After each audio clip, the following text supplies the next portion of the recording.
Primeiro livro dos Reis, capítulo 12. A revolta das tribos do norte. Roboão foi até Siquém, onde todo o povo de Israel se havia reunido para fazê-lo rei.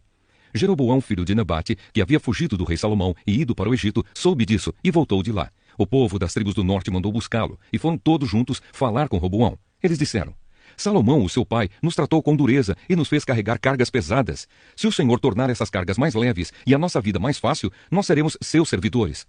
Roboão respondeu: Voltem daqui a 3 dias, e aí eu darei a minha resposta. Então eles foram embora. O rei Roboão foi falar com os homens mais velhos, que haviam sido os conselheiros do seu pai, e perguntou: Que resposta vocês me aconselham a dar a este povo? Eles disseram: Se o Senhor quiser servir bem a este povo, dê uma resposta favorável ao pedido deles, que eles serão seus servidores para sempre.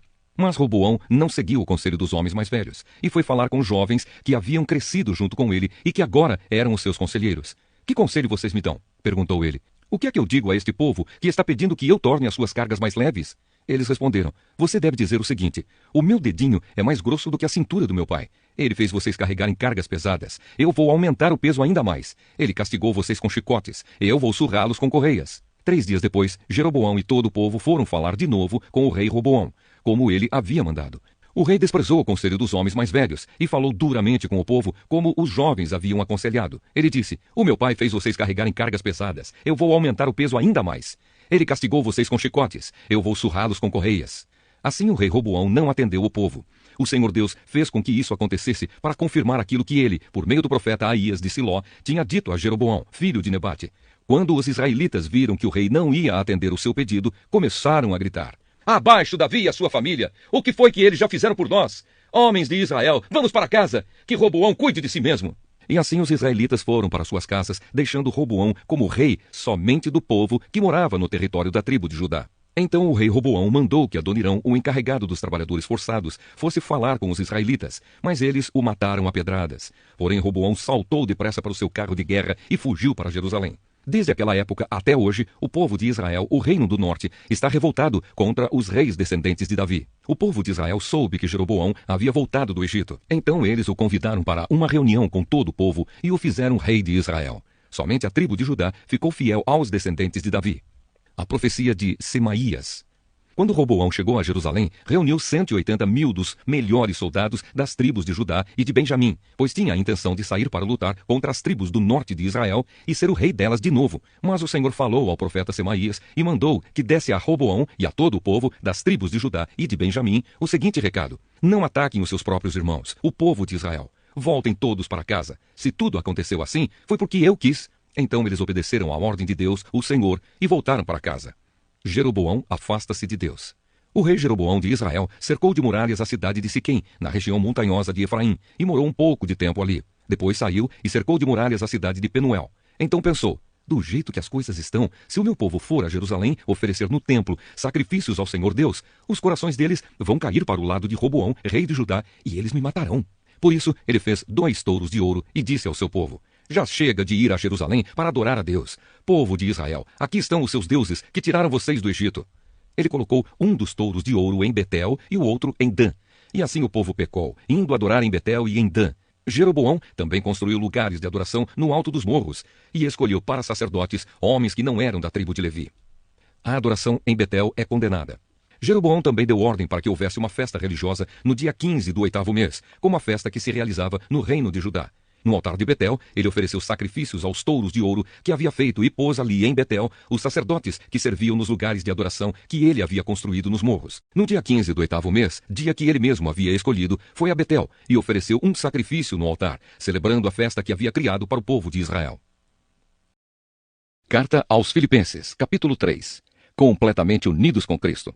Para terminar, meus irmãos, sejam alegres por estarem unidos com o Senhor. Não me aborreço de escrever repetindo o que já escrevi, pois isso contribuirá para a segurança de vocês. Cuidado com os que fazem coisas más, esses cachorros que insistem em cortar o corpo, porque os que receberam a verdadeira circuncisão fomos nós e não eles. Nós adoramos a Deus por meio do seu Espírito e nos alegramos na vida que temos em união com Cristo Jesus, em vez de pormos a nossa confiança em cerimônias religiosas como a circuncisão. É verdade que eu também poderia pôr a minha confiança nessas coisas. Se alguém pensa que pode confiar nelas, eu tenho ainda mais motivos para pensar assim. Fui circuncidado quando tinha 8 dias de vida. Sou israelita de nascimento, da tribo de Benjamim, de sangue hebreu. Quanto à prática da lei, eu era fariseu e era tão fanático que perseguia a igreja. Quanto ao cumprimento da vontade de Deus por meio da obediência à lei, ninguém podia me acusar de nada. No passado, todas essas coisas valiam muito para mim, mas agora, por causa de Cristo, considero que não tem nenhum valor. E não somente essas coisas, mas considero tudo uma completa perda comparado com aquilo que tem muito mais valor, isto é, conhecer completamente Cristo Jesus, o meu Senhor. Eu joguei tudo fora como se fosse lixo, a fim de poder ganhar a Cristo e estar unido com Ele. Eu já não procuro mais ser aceito por Deus por causa da minha obediência à lei, pois agora é por meio da minha fé em Cristo que eu sou aceito. Essa aceitação vem de Deus e se baseia na fé. Tudo o que eu quero é conhecer a Cristo e sentir em mim o poder da sua ressurreição. Quero também tomar parte nos seus sofrimentos e me tornar como Ele na sua morte, com a esperança de que eu mesmo seja ressuscitado da morte para a vida. A corrida do cristão. Não estou querendo dizer que já consegui tudo o que quero ou que já fiquei perfeito, mas continuo a correr para conquistar o prêmio, pois para isso já fui conquistado por Cristo Jesus. É claro, irmãos, que eu não penso que já consegui isso. Porém, uma coisa eu faço. Esqueço aquilo que fica para trás e avanço para o que está na minha frente. Corro direto para a linha de chegada a fim de conseguir o prêmio da vitória. Esse prêmio é a nova vida para a qual Deus me chamou por meio de Cristo Jesus. Todos nós que somos espiritualmente maduros devemos ter essa maneira de pensar. Porém, se alguns de vocês pensam de maneira diferente, Deus vai tornar as coisas claras para vocês. Portanto, vamos em frente na mesma direção que temos seguido até agora. Meus irmãos, continuem a ser meus imitadores e olhem com atenção também os que vivem de acordo com o exemplo que temos dado a vocês. Já disse isto muitas vezes e agora repito, chorando. Existem muitos que, pela sua maneira de viver, se tornam inimigos da mensagem da morte de Cristo na cruz. Eles vão para a destruição no inferno, porque o Deus deles são os desejos do corpo. Eles têm orgulho daquilo que devia ser uma vergonha para eles e pensam somente nas coisas que são deste mundo.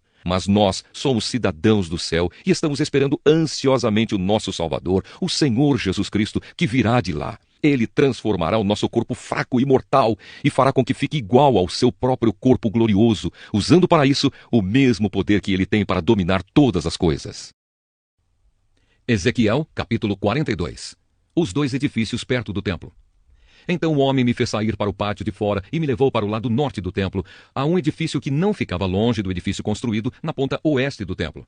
Esse edifício do lado norte media 50 metros de comprimento por 25 de largura. De um lado, dava frente para o espaço de 10 metros ao longo do templo, e do outro lado, dava frente para a calçada do pátio de fora. Tinha 3 andares e cada um deles ficava mais para dentro do que o de baixo. No lado norte desse edifício havia uma passagem de 5 metros de largura por 50 de comprimento, com entradas desse lado. Os cômodos do andar de cima eram mais estreitos do que os do andar do meio e do térreo, porque ficavam mais para dentro. Nos 3 andares, os cômodos ficavam em terraços e não eram sustentados por colunas como os outros edifícios do pátio. No andar térreo, a parede de fora do edifício media 50 metros. Numa metade dessa parede havia cômodos, na outra metade não havia. Todo o andar de cima era dividido em cômodos. Na ponta leste do edifício, onde começava a parede, havia debaixo dos cômodos uma entrada que dava para o pátio de fora. No lado sul do templo havia um edifício igual ao anterior, perto do prédio que ficava na ponta oeste do templo. Na frente dos cômodos havia uma passagem igual à do lado norte. Tinha as mesmas medidas, o mesmo desenho e o mesmo tipo de entradas. Havia debaixo dos cômodos uma porta no lado sul do edifício, na ponta leste, onde começava a parede. O homem me disse: estes 2 edifícios são sagrados. Neles os sacerdotes que entram na presença do Senhor comem as coisas santíssimas. E porque os cômodos são santos, os sacerdotes colocarão neles as ofertas santíssimas, isto é, as ofertas de cereais e as ofertas feitas para tirar pecados e culpas. Quando os sacerdotes estiverem no templo e quiserem sair para o pátio de fora, terão de deixar nesses cômodos as roupas santas que tiverem usado durante o culto religioso. Eles terão de vestir outras roupas antes de saírem para o lugar onde o povo se reúne. As medidas da área do templo.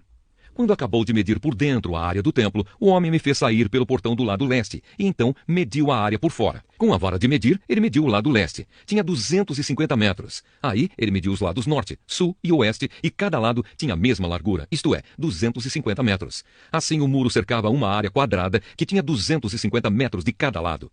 O muro servia para separar o que era santo do que não era. Salmo 94. Deus, o justo juiz. Ó Senhor, Tu és Deus que castiga, mostra a tua ira. Tu és o juiz de todas as pessoas. Levanta-te e dá aos orgulhosos o que eles merecem. Até quando os maus continuarão alegres? Até quando, ó Senhor Deus? Até quando se mostrarão orgulhosos e se gabarão dos seus crimes? Ó Senhor, eles esmagam o teu povo e exploram os que são teus. Eles matam as viúvas e os órfãos e assassinam os estrangeiros que vivem na nossa terra. E dizem: o Senhor não está vendo, o Deus de Israel não vai ficar sabendo disso. Procure entender, ó gente tola. Quando é que vocês vão criar juízo? Foi o Senhor Deus quem fez os nossos ouvidos. Será que Ele não pode ouvir? Foi o Senhor quem fez os nossos olhos. Será que Ele não pode ver? O Senhor repreende as nações. Será que Ele não vai castigá-las? O Senhor ensina todos os seres humanos. Será que Ele não tem sabedoria? O Senhor conhece os pensamentos das pessoas e sabe que eles não valem nada.